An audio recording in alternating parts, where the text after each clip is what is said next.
You're welcome back. This is Newsfile, and I promise that we're going to go to CST, and we have some 20 minutes to do that. How are you going to do that? But apparently the statement that was referenced has not been published by the National Security has been published, or I have a copy now. It is the 18th of October 2019, and it says that the National Security Council Secretariat has taken note of allegations that the National Security Training School at Asochare is being used to train party vigilante groups ahead of the 2020 general elections.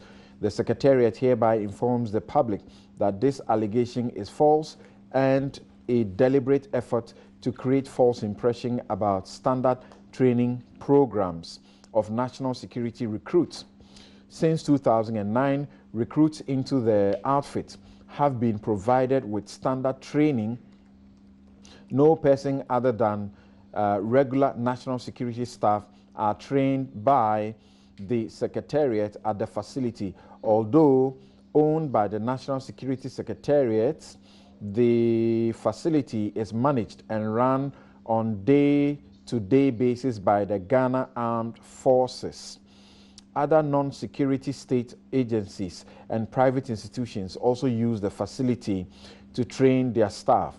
The makers of these allegations, who are immediate past government officials, are very familiar with these training programs, even including similar ones conducted during their tenure. It is therefore unfortunate for such persons to seek to bastardize these standard and routine training exercises for political ends. The Secretariat assures the general public that it will at all times ensure it works to promote rather than undermine the security of the state. Signed by Major Ignatius Awuni, retired Head, Public Information Department, Ministry of National Security. And we have been asking the substantive question that why should this continue to go on in the light of what the public supports ought to be what the nation, what is in the interest of the state. The Emil Short Commission's recommendation in paragraph 8.2.7 in page 62, that the Commission recommends that the SWAT team of the National Security Council Secretariat should be disbanded and the operatives be reassigned as appropriate. The government white paper. belong to the SWAT team. Okay. There's a distinction. Some of them are deployed at the ports, the small intervention I wanted to make is this. Okay. There's a small intervention I wanted to make. A small intervention. You know, if you do the small intervention, oh, 1 minute. We'll do another small intervention. 1 minute. I'll do it within my time. Keep it to 1 minute, and if you have to come in, only 1 minute. No problem. Number one. 1 minute. Time is running. This publication, I have checked on all portals, even though it is dated 18, that was yesterday, it's not been published by Joy, City, anyone. So we need to ask questions. Number two, like we've rightly pointed out, even if they are national security operatives, it doesn't change Article 210 plus 2 of the 1992 Constitution that makes that armed force unconstitutional and illegal. Number three, what Afenyo Markin referred to as coming from Rawlings is a misquotation. The former president never said that at Kumasi. In any case, since he's now quoting Mr. Rawlings like a holy Bible, I want to ask him, does he believe Mr. Rawlings's allegation about him? Sorry. Relative to his role, Thank you. No, I want to ask you, do you believe it? We end it here. Thank you. No, do you believe it? I'm sorry. Then finally, I'm asking him. The 1 minute is done. Oh, no, 60 seconds. I just done 30 seconds. Yes, let's hear you. Because I spoke about Afenyo. Please. So, quick. You will not personalize it. End it here. Yes. Fine, but I'm going to other issues. Let's hear your response quickly. Yeah. I'm asking whether very simple. The man who made that statement about me soon thereafter retracted it. On the issue, will you move on because I didn't make him make that? No. He made it. Please, Samson. He made it. Please. So he's fallible. He made a point. So let me respond to him. I'm saying that he retracted. If on the issue of the 2020 election and the fact that your flag bearer believes he's able to win or not, he has not retracted it.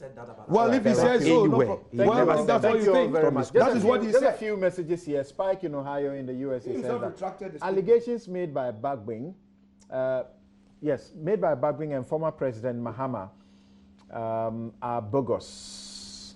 Okay, it says bogus and interesting times ahead. Then someone, I can't get your name correctly, says that equalization man, if it was bad under Mahama, it is still wrong now.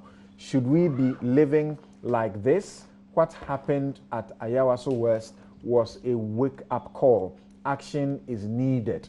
Akwesi Obingin Ajuso Bisiansi says Sami Jemfi wanted MPP government to recruit NDC members into national security. That's a question.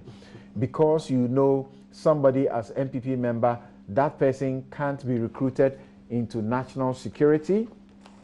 Okay, all right, that's really rather interesting. And like I was saying, it happens in all the sectors of the state. Yeah. They come and you find that they appoint some people in there, and then the next party comes, he sacks everybody, and another group of persons have to come in. If you look at Yoko, okay. So we've not experienced that. Yoko was recruiting after the election, and all those officers are still there. Thank you. Party people have been recruited. Thank you. They are still there. Okay. Thank you. Because they are Ghanaians. And that point must be made. The NDC must make that point. Yoko recruited after elections. It is how you use them. Yoko recruited after elections. We don't want Ayawaso to be repeated in 2020. Thank you. Once again, Newsfile is brought to you by the kind sponsorship of Bank of Africa, as strong as a group and close as a partner. MTN, everywhere you go. Star Assurance, your solid partner. Amen Scientific, God is the healer. And Super Cement, build your dream. GIA, always remember, insurance companies, claims payments are business. Now, Kofi, you have already been heard about this issue, but tell us exactly why you find it wrong that the Ministry of Communications will be asking the telcos not to charge the raise that they have put on the CST, Communication Service Tax, upfront. Yeah, right, because they don't have the right in law to tell the telecoms companies how to do their accounting. That is one. Number two, they don't have a right in law to tell the telecoms companies to absorb a tax that is by law supposed to be passed on. They don't have a right to ask questions that you are seeking to make the government unpopular because you had a 6% tax and you decided to absorb it. And now we have given only a 3% increase. And you decided that you add a 3% to the 6% that you were taking care of already and ask, consumers to pay all of that upfront. You said, don't they have a right to question? They have a right to question. You can ask, why have you done this? And the answer is there. The answer is, ensure tire ponchania or war. You charge 6%. I decided I'm going to absorb it. Now you've added whatever to it. I cannot absorb it anymore. So that's the answer. The issue rather is, asking a question should not be the same as imposing something in the language as if you are making it law, threatening punishments to people if they don't do it the way you want. That's heavy-handedness and it's totally improper. Now, what's the purpose of the law?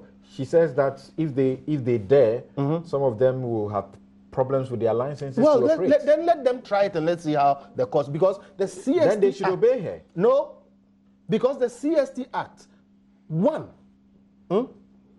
number one, it says there is imposed by this act a tax to be known as CST to be levied on charges payable by customers. All right? Is the word? Let me finish. Consumers. Let me finish. The tax I received an alert from the telco. I received an alert also from DSTV already. The tax shall be levied on all communication service usage. This has been amended. So where's the amended one? Was it removed? No, look at 864. He's not letting me talk. No, it's a matter of law, so I should guide you. Let me call to 2. No, it's not a debate that you have an read section 2. This is not a matter of opinion that you read section 2. The one is here. Read section 2. It's imposed by this act. Read section 2. Please hold on. Okay, go on. There is imposed by this act a tax to be known as communication service tax to be levied on charges payable by a user of an electronic communication service. So a user other than the private electronic communication services. Okay. 2, the tax shall be levied on electronic communications service supplied by service providers. Okay, so that is the law. So nothing has changed. Nothing has changed. What has changed? A user and a consumer. Yes. Okay. No. 2. Pay attention to the 2. Those to charge it is the telecoms companies. That one doesn't change. No, it shall be levied on. You have a right to levy it. No. Please. The tax shall be levied on the electronic communication service supplied by the service providers. Okay. Yes, Kofi, go on. All taxation ultimately is paid for by users.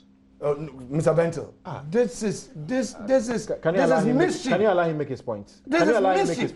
Concede on it first. That you got it wrong. Then you are coming to say that I am not making. What you read is not the law. You are peddling falsehood. This is section 2. Of what?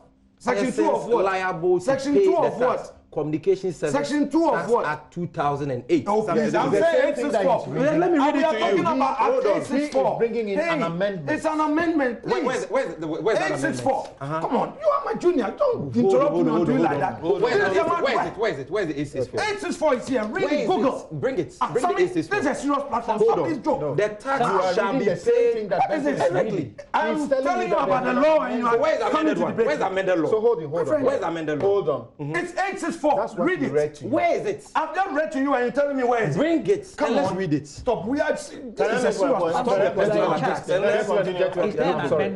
an amendment. There is an amendment. I didn't hear.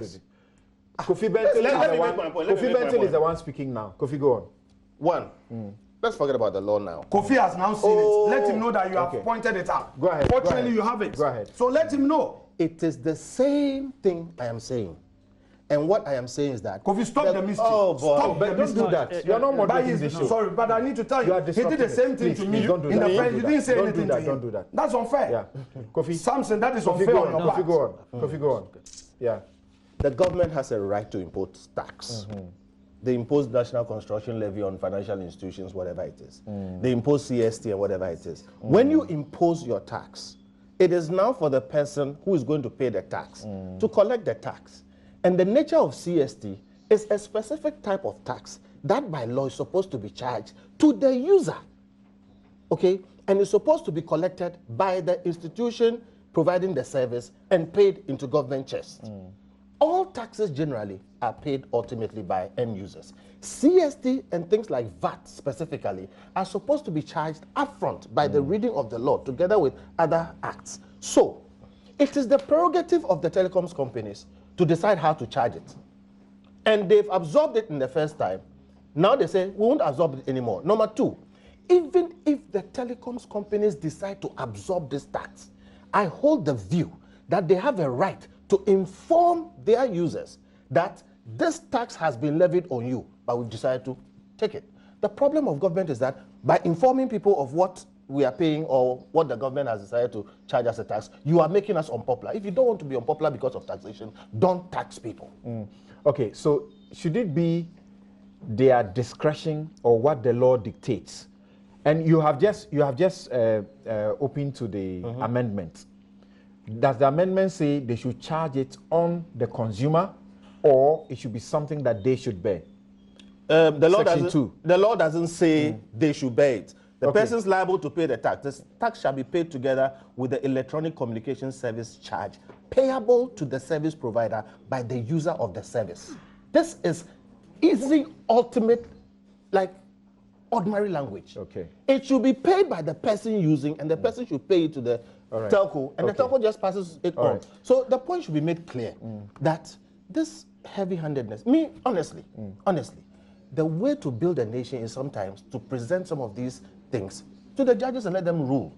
Feel free to charge your tax, but you should have the courage to tell people that this is why I'm collecting the tax. This is what I'm going to use it for. They have said that they are going to help. They are going to help the cyber, exactly where I'm going. Situation, combat cyber crime and you all are of going that. to combat which cyber crime? So we're going to re-register our SIMs and all of that. Sometimes I'm trying, but look, We were here when they did Kelly JVD and told us all kinds of stories. It's been over a year. They should come and tell us what they did with that. And you're going to combat cybercrime. The biggest areas of cybercrime vulnerability are in our banks and in our telcos. And you can't tell me government is going to provide better cyber security to the banks than they are providing for themselves. Meanwhile, significant, if you look at the analysis of cybercrime in terms of what we lose in terms of people doing these cyber things, comes from phishing, as in you yourself supply your information. In other words, the government should come and tell us exactly what they're spending the money on. You certainly support the directive that when I buy, I purchase data, and you should roll it over rather than say, the month has expired. It's not as simple as that. It's not as simple as that. Now the government is trying to protect us, which is good. But note something. Those packages come in the form of promotions. So if you're going to do a prepaid system, it can be simple, plain prepaid, and in that sense, you can be forced to roll over. We have run out of time. My guest Abdul Malik Bako is editor-in-chief of the New Crusading Guide newspaper. Sami Jamfi is National Communications Officer, National Democratic Congress. Kofi Bento is Senior Vice President of Imani Africa. And Alexander Afenyo Markin Kwamina, he is Member of Parliament of Futu. Thank you very much. I'm Samson Ladi Anyanini. Have a good afternoon.